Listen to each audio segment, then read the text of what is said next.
Hello friends, welcome to my channel cook with বন্যা 10 তোমাকে আরও একটা রেসিপি দেখার জন্য তোমাদের সবাইকে স্বাগত।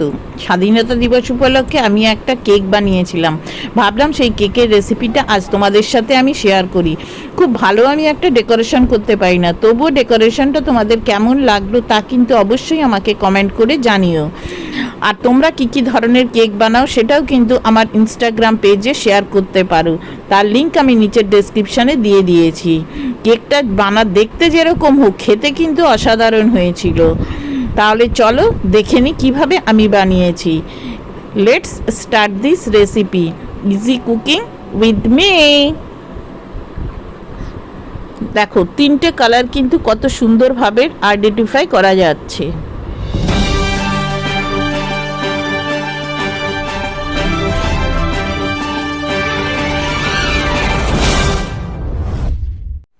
কেকটা আমি তৈরি করব ভ্যানিলা প্রিমিক্স দিয়ে। এখানে আমি 1.5 কাপ মতো ভ্যানিলা প্রিমিক্স নিয়েছি। আর এই প্রিমিক্সটা ব্যবহার করলে আলাদা করে বেকিং পাউডার, বেকিং সোডা, চিনি কিছুই ব্যবহার করার দরকার পড়ে না। শুধুমাত্র তেল আর জল দিয়েই কিন্তু এই ব্যাটারটা তৈরি হয়ে যায়। 1.5 কাপ প্রিমিক্স নিয়েছি বলে এখানে আমি একটু ছোট চামচ, যেগুলো চা চামচ আছে সেই চামচের 2 চামচ মতো তেল দিয়ে দিচ্ছি। ব্যাস, আর কিছুই কিন্তু এর সাথে মিক্সড করতে হবে না। এখানে ভ্যানিলা প্রিমিক্স পাওয়া যায়, চকলেট, রেড ভেলভেট, বিভিন্ন ধরনের প্রিমিক্স তোমরা বাজারে কিনতে পাওয়া যাবে। নেওয়ার পর এখানে আমি 1 কাপ মতো জল নিয়েছি। যতটা লাগবে ঠিক ততটা দেব। ব্যাটারটা যেন খুব পাতলা না হয়ে যায়, পাতলা হয়ে গেলে কেকটা ফোলার পর কিন্তু বসে যাবে। আর যদি খুব বেশি ঘন হয়ে যায় তাহলে কিন্তু কেকটা যখন ফুলবে তখন কিন্তু ফেটে যাবে। সেই জন্যে ব্যাটারটা খুব ভালো করে বানাতে হবে। আর প্রিমিক্স দিয়ে কেক বানানো কিন্তু খুবই সহজ, যখনই মনে হবে তখনই কিন্তু কেকটা বানিয়ে ফেলা যাবে। জলের পরিমাণটা কিন্তু প্রিমিক্সের ওপরেই ডিপেন্ড করে কতটা পরিমাণে জল লাগবে। এখানে আমি 1 কাপ মতো জল নিয়েছিলাম। এটা ব্যাটারটা তৈরি করতে আমার 2 চামচ মতো জল বেঁচে গেছে। দেখো এই 2 চামচ। এবারে দেখো ব্যাটারটা ঠিক এরকম রিবন কনসিস্টেন্সিতে থাকতে হবে। এবারে ব্যাটারটা থেকে আমি সমান 3টে ভাগে ভাগ করে নিচ্ছি, কেননা আমি 3টে কালারের কেক বানাবো। সমান ভাগে ভাগ করে নেবে। এবারে প্রথম যেটা সাদা আছে তার মধ্যে আমি একটু ভ্যানিলা এসেন্স দিয়ে দিচ্ছি। আর দ্বিতীয় যেটা আছে এখানে পেস্তা এসেন্স আর হচ্ছে কি গ্রিন যে ফুড কালার আছে 2-3 ফোঁটা গ্রিন ফুড কালার দিয়ে দিলাম। আর থার্ড একটা আছে যেটার মধ্যে আমি এখানে ইয়েলো যে ফুড কালার আছে সেই ইয়েলো ফুড কালার দিলাম। আর কেশর এসেন্স যেটা আছে সেই কেশর এসেন্স থেকে 3-4 ফোঁটা দিয়ে দিলাম। দিয়ে সবগুলো খুব ভালোভাবে মিক্সড করে নেব। আর তোমরা যদি আমার এই রেসিপিটা ফেসবুক থেকে দেখো, ফেসবুকে আমার 2টো পেজ আছে, বাঙালি রান্নাঘর আর ফান কুকিং উইথ বন্যা। সেই পেজের লিঙ্ক আমি নিচের ডেসক্রিপশানে দিয়ে দিয়েছি, সেখানে গেলেও তোমরা এই সব রেসিপিগুলো পেয়ে যাবে। আর ফেসবুক থেকে রেসিপিটা দেখলে তোমরা অবশ্যই আমার ফেসবুক পেজ দুটোকে ফলো করে নিও। তোমাদের একটা লাইক কমেন্ট আমাকে অনেক বেশি অনুপ্রেরণা যোগায়। দেখো সবগুলো আমি ভালোভাবে মিক্সড করে নিয়েছি। একটু কালারটা কম মনে হচ্ছে, সেই জন্য আরও 2 ফোঁটা ইয়েলো কালার অ্যাড করে দিলাম। দিয়ে ভালো করে মিশিয়ে নিয়েছি। এবার এখানে আমি 4 ইঞ্চি মতো কেক টিন নিয়ে একটু গ্রিস করে একটা বাটার পেপার লাগিয়ে দিয়েছি। প্রথমে সাদা কেকটা আমি বেক করে নেব। এইভাবেই আমি 3টে কেক বেক করে নেব 10 মিনিট করে, নিয়ে সম্পূর্ণ ঠান্ডা করে নেব। দেখো 3টে কেক বেক করা হয়ে গেছে এবং এবার সম্পূর্ণ ঠান্ডা হয়ে গেছে। কেক দুটো কত সফট এবং নরম তৈরি হয়েছে।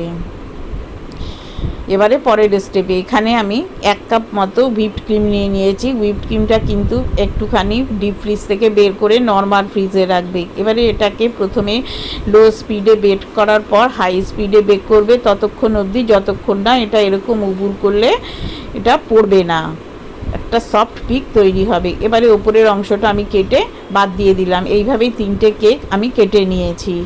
এবারে বেসে একটুখানি সাদা হুইপড ক্রিম লাগিয়ে দিলাম যাতে কেকটা সরে না যায়। প্রথমে যেহেতু ফ্ল্যাগের মতো তৈরি করব সেই জন্য প্রথমে গ্রিন কালারটা দিয়ে একটু চিনি সিরাপ দিয়ে এটাকে সোক করে নিচ্ছি।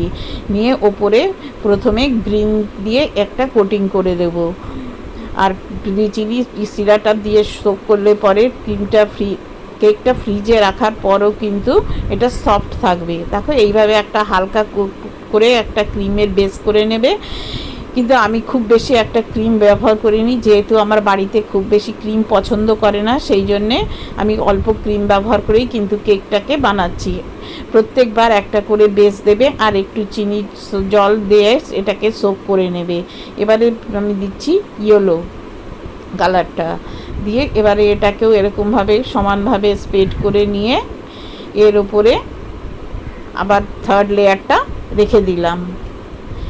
ইউটিউবে আমার আর একটা চ্যানেল আছে, ডায়েরি অফ মাই ড্রিমস, সেখানে আমি নানা ধরনের ভিডিও শেয়ার করে থাকি। তার লিঙ্ক নিচের ডেসক্রিপশান দিয়ে দিয়েছি। এখন কিন্তু সেখানে আমি সাধারণত পুজো সংক্রান্ত সমস্ত দোকানের রিভিউ শেয়ার করছি। সেই চ্যানেলের লিঙ্কটা নিচে আছে, তোমরা সেই চ্যানেলটাও একবার ঘুরে দেখে আসতে পারো। আশা করি তোমাদের ওই চ্যানেলটার ভিডিওগুলোও খুব ভালো লাগবে। এবারে প্রত্যেকটার উপরে সাদা দিয়ে চারিপাশে সাদা ক্রিম লাগিয়ে একটু ক্র্যাম্প কোট করে নিয়ে আমি এটাকে 3 ঘন্টার জন্য ফ্রিজে রেখে দেবো। নর্মাল ফ্রিজে, ডিপ ফ্রিজে রাখিনি। আমি কিন্তু অত ভালো করে বানাতে পারি না, যেরকমভাবে বানাতে পেরেছি তোমাদের সাথে সেরকমই শেয়ার করছি। এবার এটা আমি রেখে দেবো 3 ঘন্টা ফ্রিজে। 3 ঘন্টা পর বের করে এনে এটাকে আরেকবার আমি একটুখানি ক্রিম দিয়ে কোট করে নিয়েছি, সাদা ক্রিম দিয়ে। এবারে এরকম নজেল নিয়ে আমি একদম সিম্পলভাবে এরকম ডট ডট দিয়ে একটা সবুজের 2টো লেয়ার তৈরি করে নিয়েছি। দেখো, দেখেই বুঝতে পারছো যে কীরকমভাবে আমি করছি। একটা লেয়ার সবুজের 2টো লেয়ার আমি তৈরি করে নিয়েছি। এবার যেহেতু ফ্ল্যাগ, এবার মাঝখানটা আমি ঠিক 2টো লেয়ারে সাদা দিয়ে এরকমভাবে করে নিয়েছি। আর থার্ড লেয়ারটা আবার এরকম লেমন ইয়েলো কালার যেটা আছে সেটা দিয়ে একইভাবে আবারও 2টো কোট করে নেব। তোমরা কীরকমভাবে এই কেকগুলো বানাও সেটা কিন্তু আমার সাথে শেয়ার করতে পারো।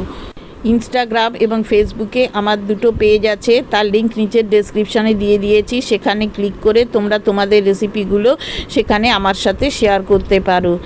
দেখো, ঠিক এইভাবে খুব সিম্পলভাবে আমি এই কেকটাকে ডেকোরেশন করে নিয়েছি। তোমরা কীভাবে করো সেটাও কিন্তু আমাকে জানিও। এবারে একটুখানি যখন এরকম হয়ে যাবে মুখের কাজটা, তখন একটা টিস্যু পেপার দিয়ে মুছে নিয়ে আবার এরকমভাবে ডেকোরেশন করবে। আমার চ্যানেলে 500-রও বেশি রেসিপি শেয়ার করা রয়েছে, তোমরা সেখানে গেলে আমার সব রেসিপিগুলো দেখতে পাবে। রেসিপিগুলো যদি তোমরা বাড়িতে বানাও তাহলে কেমন খেতে হয়েছিল সেটা কিন্তু আমাকে জানাতে ভুলো না। খুবই সহজভাবে বাড়িতে থাকা উপকরণ দিয়ে রেসিপিগুলো কিন্তু আমি শেয়ার করে থাকি।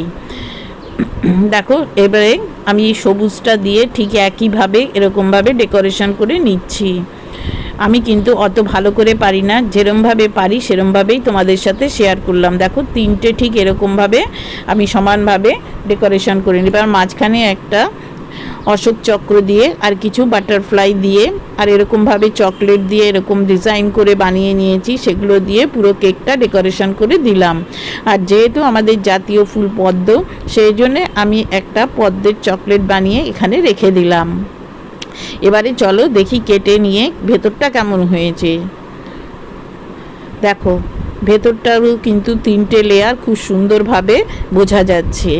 তাহলে রেসিপিটা আজকে তোমাদের কেমন লাগলো তা অবশ্যই আমাকে কমেন্ট করে জানিও। ভালো লাগলে পরে চ্যানেলকে সাবস্ক্রাইব করে আমার বন্ধু হয়ে যাওয়ার অনুরোধ রইল। আর পুরো ভিডিওটা শেষ পর্যন্ত দেখার জন্য তোমাদের সবাইকে অসংখ্য ধন্যবাদ। Thank you.